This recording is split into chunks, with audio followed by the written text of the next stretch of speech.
Saudara-saudara, selamat pagi. Kita bertemu kembali di dalam ibadah Minggu pagi ini. Bagaimana kabar saudara-saudara semua?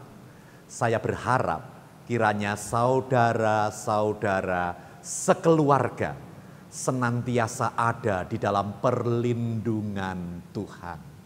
Masing-masing diberikan kesehatan, masing-masing diberkati dengan segala kelimpahan. Saudara-saudara, kita akan melaksanakan ibadah minggu. Kiranya ibadah minggu pagi ini menjadi berkat bagi kehidupan saudara. Kiranya menjadi kekuatan baru. Kiranya menjadi penerang di dalam kehidupan kita. Saudara-saudara, mari kita siapkan hati kita. Marilah ibadah kita mulai. Bahwa pertolongan kita adalah di dalam nama Allah yang menciptakan langit dan bumi. Allah yang tidak pernah meninggalkan karyanya. Serta Allah yang senantiasa setia kepada perjanjiannya kekal sampai selama-lamanya. Turunlah atas saudara sekalian kasih karunia dan damai sejahtera dari Allah Bapa dan Tuhan Yesus Kristus. Amin. Saudara-saudara dikasihi Tuhan Yesus Kristus, marilah kita mendengarkan ayat pembuka, yaitu dari Mazmur pasal 46, ayat yang ke-11.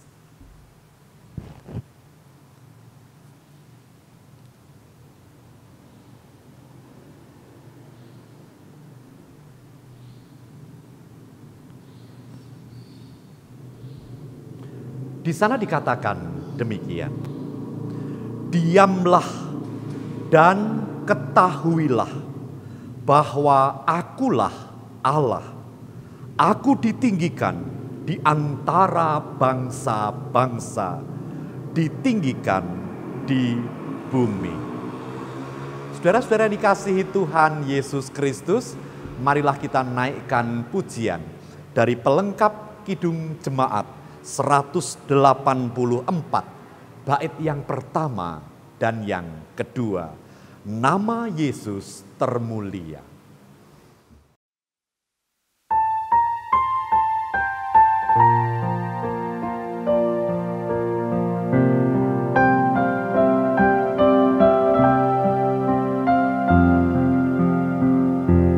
Nama Yesus termulia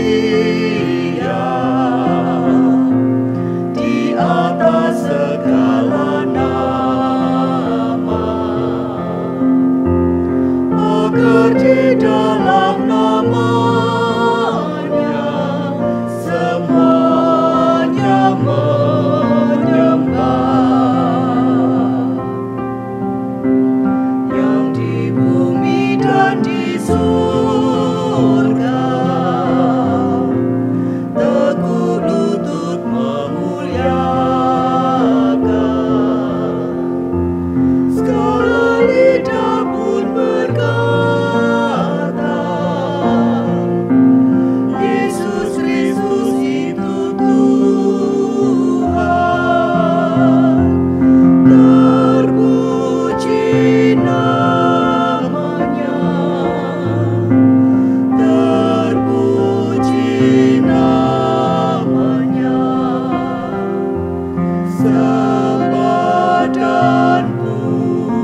manusia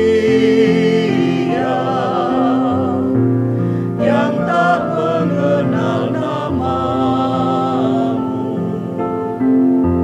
Suruh hamba yang setia kerja dan bertekun. Tuhan, pakailah diriku menyebarkan keselamatan, kata dan perbuatanku mencerminkan firman Tuhan. Terpuji namanya, terpuji namanya. Ku puji, ku sembah Raja alam semesta. Tuhan, pakailah diriku menyebarkan keselamatan, kata dan perbuatanku mencerminkan firman Tuhan. Marilah kita berdoa. Allah Bapa, kami bersyukur atas minggu pagi ini, di mana kami merasakan penyertaan-Mu di dalam kehidupan kami. Kami merasakan berkat-berkat yang boleh kami lihat, kami rasakan, dan karenanya kami bersyukur atas semuanya itu. Kami bersyukur atas kekuatan dan kesehatan, atas penyertaan-Mu di dalam kehidupan kami sekeluarga.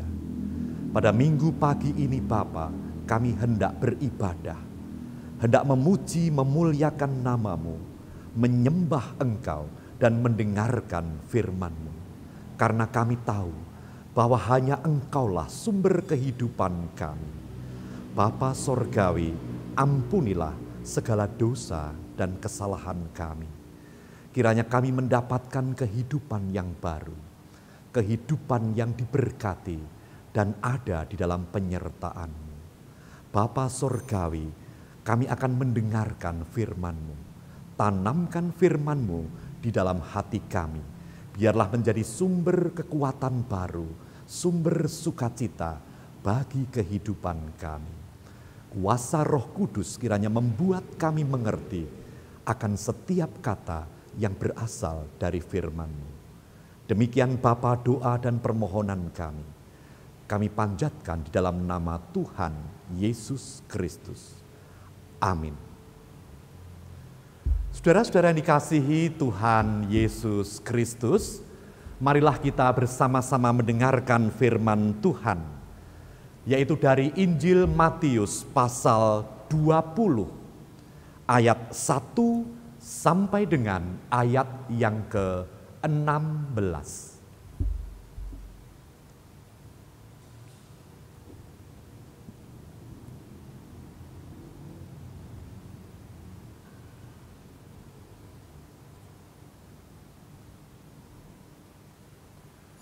Di sana dikatakan demikian. Adapun hal kerajaan sorga sama seperti seorang tuan rumah yang pagi-pagi benar keluar mencari pekerja-pekerja untuk kebun anggurnya. Setelah ia sepakat dengan pekerja-pekerja itu mengenai upah sedinar sehari, ia menyuruh mereka ke kebun anggurnya. Kira-kira pukul 9 pagi, ia keluar pula dan dilihatnya ada lagi orang-orang lain menganggur di pasar. Katanya kepada mereka, "Pergi jugalah kamu ke kebun anggurku, dan apa yang pantas akan kuberikan kepadamu." Dan mereka pun pergi. Kira-kira pukul 12 dan pukul 3 petang, ia keluar pula dan melakukan sama seperti tadi. Kira-kira pukul 5 petang, ia keluar lagi dan mendapati orang-orang lain pula. Lalu katanya kepada mereka, "Mengapa kamu menganggur saja di sini sepanjang hari?" Kata mereka kepadanya, "Karena tidak ada orang mengupah kami." Katanya kepada mereka, "Pergi jugalah kamu ke kebun anggurku." Ketika hari malam, tuan itu berkata kepada mandurnya, "Panggillah pekerja-pekerja itu dan bayarlah upah mereka, mulai dengan mereka yang masuk terakhir hingga mereka yang masuk terdahulu." Maka datanglah mereka yang mulai bekerja kira-kira pukul 5 dan mereka menerima masing-masing 1 dinar. Kemudian datanglah mereka yang masuk terdahulu, sangkanya akan mendapat lebih banyak. Tetapi mereka pun menerima masing-masing 1 dinar juga. Ketika mereka menerimanya, mereka bersungut-sungut kepada tuan itu, katanya, "Mereka yang masuk terakhir ini hanya bekerja 1 jam, dan engkau menyamakan mereka dengan kami yang sehari suntuk bekerja berat dan menanggung panas terik matahari." Tetapi tuan itu menjawab seorang dari mereka, "Saudara, aku tidak berlaku tidak adil terhadap engkau. Bukankah kita telah sepakat sedinar sehari? Ambillah bagianmu dan pergilah. Aku mau memberikan kepada orang yang masuk terakhir ini sama seperti kepadamu. Tidakkah aku bebas mempergunakan milikku menurut kehendak hatiku? Atau iri hatikah engkau karena aku murah hati?" Demikianlah orang yang terakhir akan menjadi yang terdahulu, dan yang terdahulu akan menjadi yang terakhir. Saudara-saudara dikasihi Tuhan Yesus Kristus, sebelum kita mendengarkan penjelasan tentang firman Tuhan tadi, marilah kita menaikkan pujian dari pelengkap Kidung Jemaat 198 bait 1 sampai dengan 3. Di hatiku ya Yesus.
Saudara-saudara yang dikasihi Tuhan Yesus Kristus.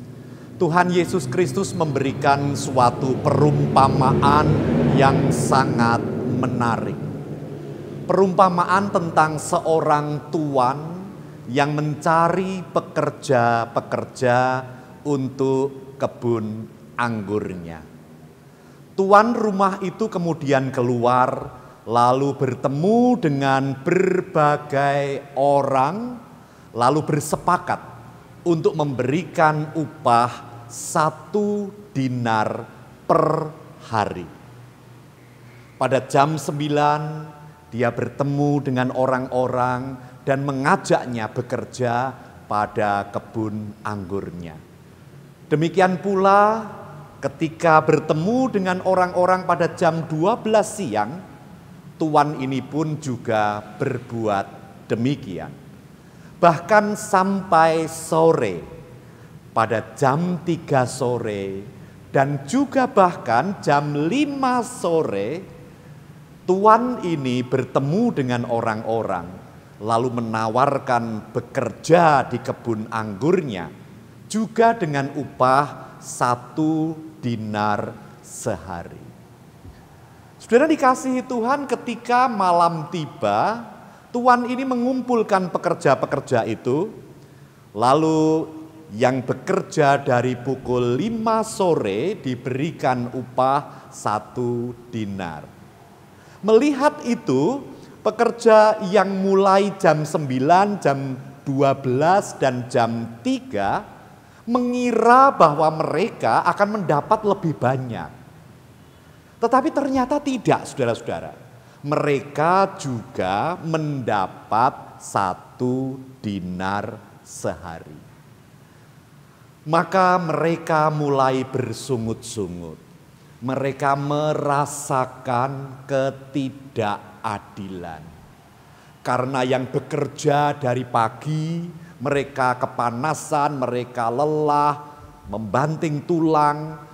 Sedangkan yang bekerja pada jam 5 sore hanya bekerja 1 jam saja, tetapi juga diberikan upah yang sama, yaitu 1 dinar. Mereka beranggapan bahwa ini tindakan yang tidak adil. Mungkin kita juga berpendapat seperti itu. Karena waktu yang dipergunakan untuk bekerja sangat berbeda-beda, sedangkan upahnya sama. Saudara dikasihi Tuhan Yesus Kristus, tetapi ketika mereka menyampaikan keluhan itu kepada Tuhan Yesus Kristus, apa jawaban Tuhan Yesus Kristus? Ayat yang ke-13, tetapi Tuan itu menjawab seorang dari mereka, "Saudara, aku tidak berlaku tidak adil terhadap engkau. Bukankah kita telah sepakat 1 dinar sehari? Ambillah bagianmu dan pergilah. Aku mau memberikan kepada orang yang masuk terakhir ini sama seperti kepadamu. Tidakkah aku bebas mempergunakan milikku menurut kehendak hatiku? Atau iri hatikah engkau karena aku murah hati?" Saudara-saudara dikasihi Tuhan Yesus Kristus, hal ini sangat-sangat menarik. Apa sesungguhnya yang menjadi arti dari perumpamaan ini? Tuan rumah yang mempunyai ladang anggur itu adalah Tuhan Yesus Kristus. Dan kita semua adalah pekerja-pekerja yang ada di kebun anggurnya. Saudara-saudara, ada 3 makna utama dari kisah ini. Yang pertama adalah melalui perumpamaan ini Tuhan Yesus Kristus hendak menjelaskan kepada kita tentang kedaulatan Tuhan. Tentang kedaulatan Tuhan. Apa artinya ini? Artinya adalah Tuhan kita adalah sumber kebenaran. Karena Tuhan kita adalah sumber kebenaran, maka kebenaran kita, logika kita, hal yang benar menurut kita harus tunduk kepada kebenaran Tuhan Yesus Kristus. Karena Tuhan Yesus Kristuslah yang memiliki kedaulatan, maka dialah yang benar lebih dari apa yang kita anggap benar. Lalu mungkin ada pertanyaan, tetapi sungguh pun demikian, bukankah kasihan pekerja yang jam 9, jam 12, dan jam 3, jikalau upahnya disamakan dengan jam 5? Saudara-saudara, sehubungan dengan kedaulatan Tuhan, maka kita juga percaya bahwa Tuhan Yesus Kristus melihat dunia ini lebih luas daripada yang kita bisa lihat. Bahkan Tuhan Yesus Kristus mengerti setiap manusia lebih jelas daripada apa yang kita mengerti. Karena Tuhan Yesus Kristus yang menciptakan kehidupan, maka Dia lebih tahu tentang kehidupan daripada yang kita tahu. Itulah sebabnya ketika Tuhan Yesus berdaulat untuk menetapkan sesuatu, maka Tuhan memiliki pertimbangan yang lebih daripada yang sekedar bisa kita pikirkan. Saudara dikasihi Tuhan Yesus Kristus, pernahkah kita mengalami suatu peristiwa dan setelahnya lalu kita berkata di dalam batin kita, mengapa Tuhan izinkan ini terjadi di dalam kehidupanku? Jikalau Tuhan itu penuh kasih, mengapa Dia izinkan hal ini terjadi di dalam kehidupanku? Bukankah lebih baik peristiwanya tidak seperti ini? Bukankah lebih baik kehidupan itu berjalan seperti ini, lalu seperti ini, lalu seperti ini? Bukankah itu yang lebih baik? Tetapi mengapa jadinya Tuhan izinkan yang seperti ini? Saudara dikasihi Tuhan Yesus Kristus, ayat ini secara mutlak hendak mengajak kita memandang siapa diri kita. Siapa diri kita yang berani menilai apa yang baik di dalam kehidupan?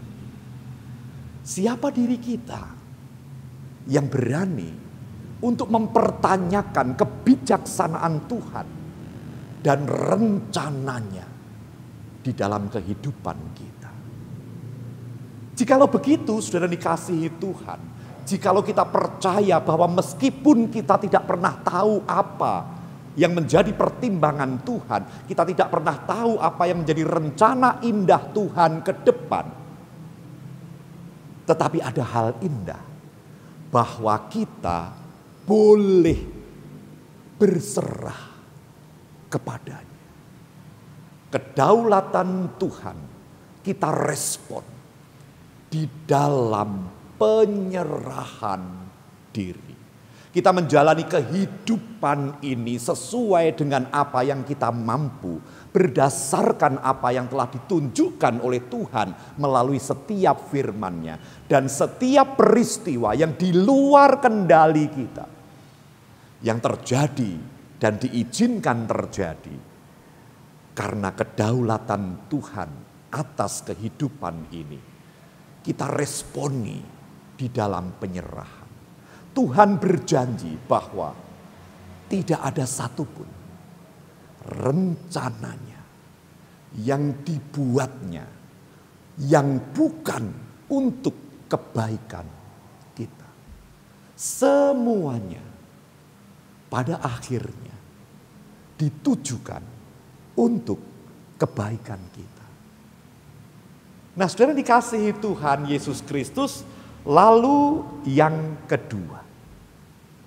Ayat-ayat ini hendak mengajak kita untuk lebih berkonsentrasi pada kesetiaan daripada upah. Saudara, ini sungguh sangat sulit sekali. Ketika pekerja-pekerja ini berkonsentrasi pada jumlah upah, maka pekerjaan yang semula telah mereka terima, pekerjaan yang semula telah disepakati sehari 1 dinar, menjadi sebuah penyesalan. Mengapa? Karena berkonsentrasi pada upah saat itu. Namun saudara dikasihi Tuhan Yesus Kristus, jikalau kita memahami bahwa di dalam kehidupan ini kita sedang melakukan sesuatu yang terbaik untuk kita persembahkan kepada Dia yang maha baik, maka kita boleh berkonsentrasi pada indahnya kesetiaan. Oleh karena kasih kita kepada Tuhan Yesus yang baik kepada kita. Kesetiaan inilah anugerah.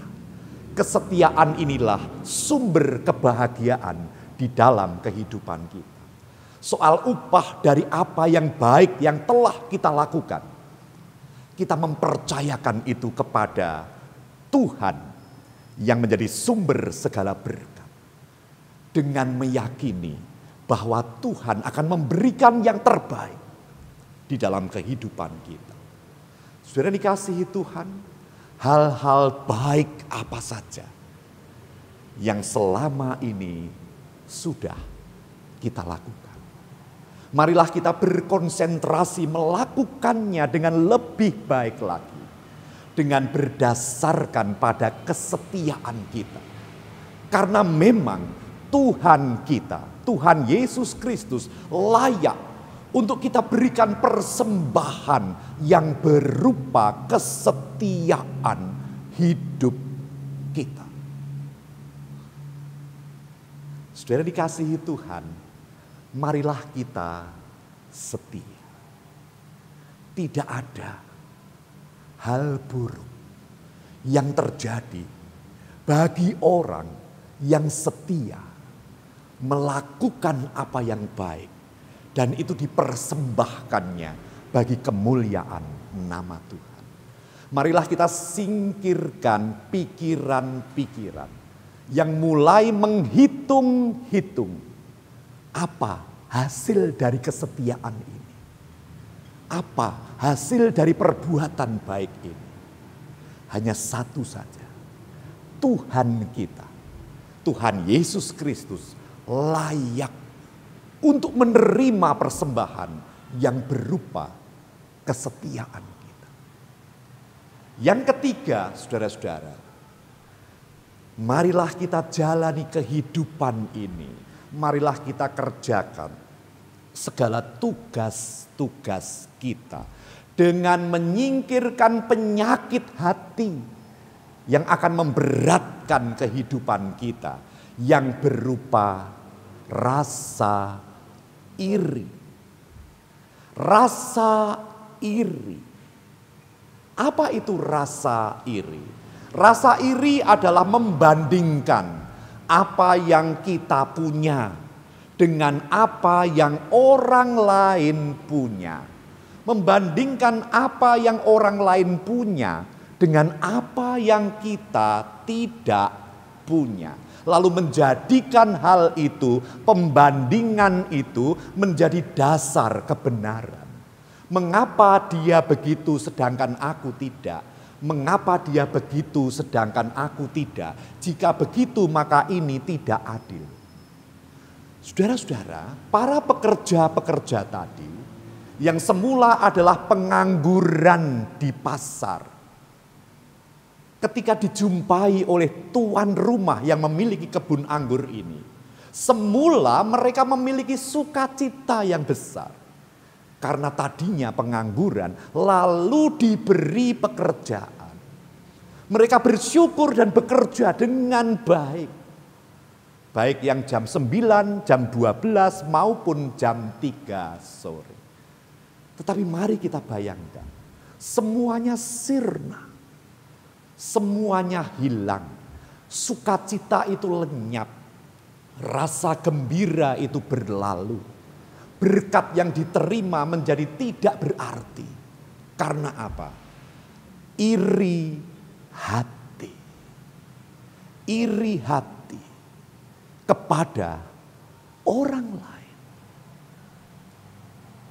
Nah, saudara dikasihi Tuhan, lalu bagaimana caranya supaya tidak iri hati? Caranya adalah dengan berkonsentrasi pada setiap berkat yang kita miliki, yang diberikan oleh Tuhan kepada kita. Dengan percaya, Tuhan Yesus Kristus mengerti apa yang kita butuhkan. Dia tidak akan meninggalkan kita. Dia tidak akan membiarkan kita berkekurangan. Tuhan memberkati kehidupan kita. Itu janjinya. Asalkan kita pandai untuk mengungkapkan setiap yang Tuhan beri di dalam kehidupan kita. Dan kita berkonsentrasi memperhatikan setiap berkat-berkatnya. Lalu mengucap syukur. Bukan dengan iri hati. Karena saat iri hati itu ada, berapapun jumlah berkat yang kita terima, tidak akan membuat bahagia. Akhirnya, saudara dikasihi Tuhan Yesus Kristus, kesimpulan apa yang dapat kita ambil dari kisah ini? Saudara-saudara, yang pertama, Tuhan Yesus Kristus berdaulat atas kehidupan kita. Kita bahagia, kita bersyukur karena hidup kita dikendalikan, diatur oleh Tuhan yang maha benar. Tuhan yang mengerti akan kehidupan kita. Tuhan yang memiliki pertimbangan atas keputusan-keputusan yang diizinkannya terjadi berdasarkan atas kasih-Nya dan rencana indahnya. Setiap peristiwa yang terjadi dalam kehidupan kita, marilah kita berserah kepadanya. Supaya ketika Tuhan membukakan maksud-Nya, kita menjadi berbahagia saat kita tahu apa sesungguhnya yang Tuhan inginkan terjadi di dalam kehidupan kita. Yang kedua, saudara-saudara, marilah kita berkonsentrasi pada kesetiaan saat kita mengerjakan tugas-tugas kita di dunia. Karena setiap tugas yang kita lakukan di dunia ini, semuanya adalah untuk menghormati Tuhan yang memberi hidup. Dan Dia, Tuhan Yesus Kristus, layak untuk menerima persembahan yang berupa kesetiaan saudara. Dan yang terakhir, saudara-saudara, marilah kita hilangkan penyakit hati yang berupa iri hati. Biarlah rasa syukur itu yang menguasai, bukan iri hati. Demikian saudara dikasihi Tuhan Yesus Kristus, kiranya firman Tuhan ini menjadi sukacita, menjadi pegangan di dalam kehidupan kita. Tuhan Yesus memberkati saudara. Amin. Marilah kita berdoa.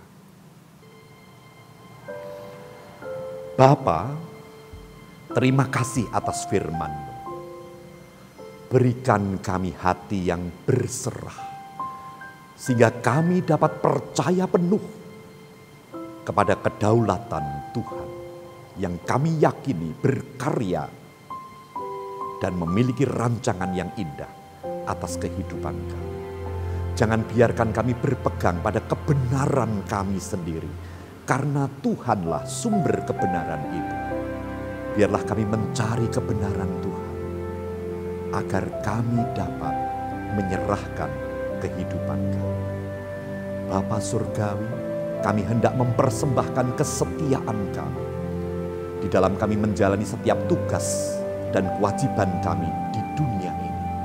Kami persembahkan itu untuk menghormati Sang Pemberi kehidupan, yaitu Engkau, Tuhan Yesus Kristus. Jauhkan diri kami dari iri hati, gantikan dengan rasa syukur yang akan membuat kami senantiasa berbahagia saat kami melihat betapa besarnya anugerah yang Tuhan beri. Bapa, berkati setiap keluarga yang saat ini berbakti. Tuhan berikan berkat, kelimpahan berkat, kekuatan, kesehatan, keselamatan, keamanan. Tuhan melindungi mereka di setiap waktu. Bapa Sorgawi, kami berdoa untuk bangsa dan negara kami. Tuhan, kiranya Engkau membebaskan bangsa ini dari segala persoalan yang tengah ada di dalamnya. Terima kasih Bapa. Doa ini kami panjatkan hanya dalam nama Tuhan Yesus Kristus yang telah mengajarkan kami berdoa demikian. Bapa kami yang di sorga, dikuduskanlah namamu. Datanglah kerajaan-Mu. Jadilah kehendak-Mu di bumi seperti di sorga. Berilah kami pada hari ini makanan kami yang secukupnya. Dan ampunilah kami akan kesalahan kami, seperti kami juga mengampuni orang yang bersalah kepada kami. Dan janganlah membawa kami ke dalam pencobaan, tetapi lepaskanlah kami daripada yang jahat. Karena Engkaulah yang empunya kerajaan dan kuasa dan kemuliaan sampai selama-lamanya. Amin. Saudara-saudara, marilah kita naikkan pujian dari pelengkap Kidung Jemaat 187. Bait yang pertama sampai dengan yang ketiga. Ku dengar suara Yesus.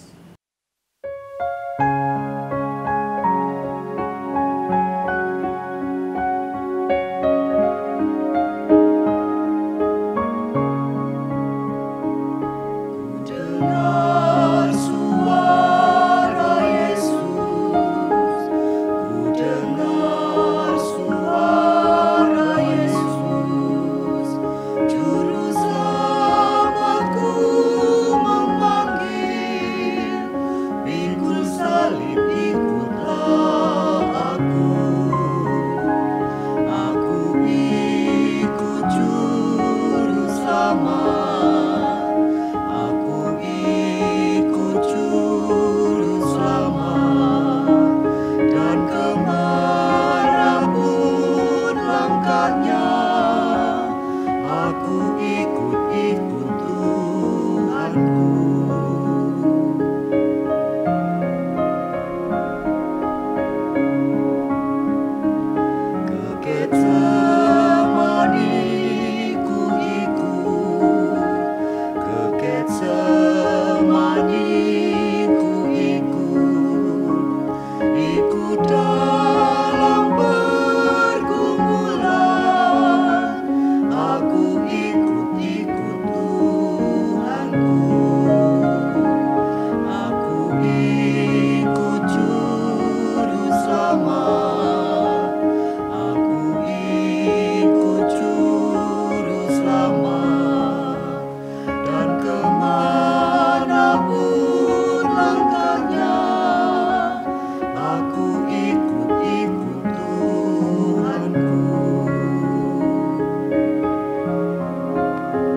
Saudara-saudara yang dikasihi Tuhan Yesus Kristus, biarlah ibadah pada pagi hari ini dan juga setiap firman Tuhan tertanam di dalam hati kita, agar kita mengerti rencana indah Tuhan dan kita menerimanya dengan sikap hati berserah.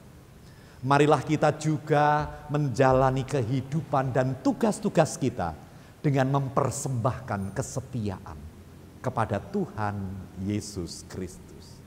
Marilah kita lengkapkan kebahagiaan kita dengan rasa syukur akan setiap yang ada di dalam diri kita yang merupakan pemberian Tuhan. Saudara yang dikasihi Tuhan, tetaplah jaga kesehatan. Baik kesehatan diri kita sendiri maupun kesehatan seluruh keluarga. Tak jemu-jemu saya mengingatkan, berhati-hatilah jika saudara mengerjakan segala sesuatu dan hendak bepergian kemanapun. Kiranya saudara senantiasa sehat dan ada di dalam perlindungan Tuhan. Nah, saudara yang dikasihi Tuhan, terimalah berkat Tuhan. Tuhan memberkati engkau dan melindungi engkau. Tuhan menyinari engkau dengan wajah-Nya dan memberi engkau kasih karunia. Tuhan menghadapkan wajah-Nya kepadamu dan memberi engkau damai sejahtera. Amin.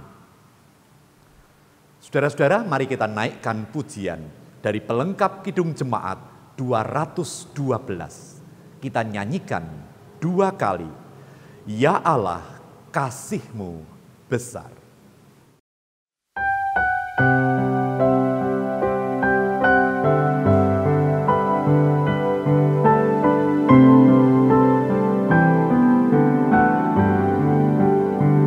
Ya Allah, kasih-Mu besar.